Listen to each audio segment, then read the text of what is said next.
We're at the Nordic Indie Game Night here again, and he's in a game that's sounds really abstract to me. It's Amphora. Did I pronounce it correctly? Yeah, about right. Yeah. Could you describe it to the audience?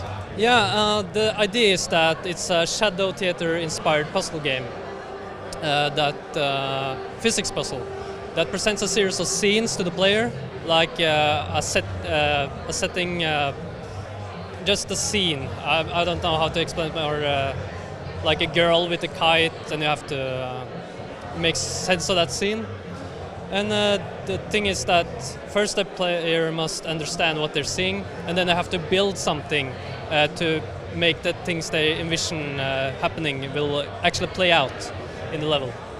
So is that something that's where you allow the player a certain amount of freedom, or do you sort of have these solutions that you want the player to figure out?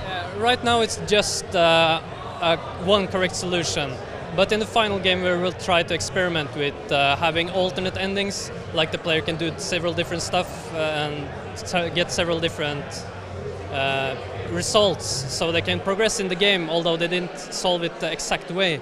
But it's beneficial to explore and get the correct way in the end, perhaps.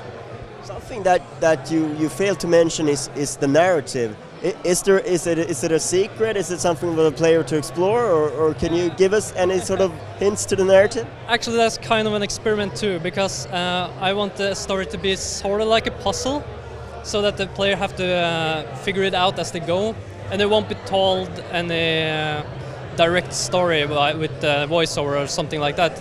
They'll just cutscenes. No, nothing like that yet. Maybe it changes in the future. You never know, but not right now. No. So the player would just have to connect the dots and figure it out for themselves. So you're here with the game live demoing. People can try it. What's that like, and sort of how is that? So is it nerve-wracking, or is it something that's actually inspiring, or?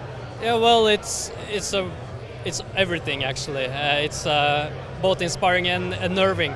This is the first time we actually showed the game in public. Like we showed some minor images and like that on some blogs before, but this is the first time we actually show it to people. And we get a lot of experience from that. We see a lot of tweaks we have to do, and that's really nerving to see something that I should have made that better, or I should have tweaked that a little better. But also at the same time, when someone comes up and tell you that they love it, basically, it's like you feel that I want to go back and work on this game and make it as great as possible. So it's really inspiring in that way. So what's the plan with this project, and what's the ambitions with it, and do you want to release it commercially, or what's the plan? We want to definitely try to release it commercially, and we'll try to use Steam is our main platform, the PC distribution, Steam Mac, and but after that we'll try to port it to others. So we'll definitely try to give out the full commercial title that the people can buy and play. All right. So, do you have any timetable for that, or is it any timetable, or do you have one? But Valve time is an inside joke in our office that we follow Valve's episode 3, right? Yeah, right. So we won't give out the game if it's not up to our standards, and but we're trying. It's too bad to say something because it just end up wrong, but at least I think about a year or more away from completion.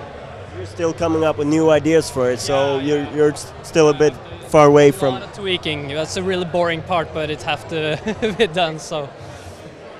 Exactly. I mean, it's that whole thing about execution and an idea. Yeah.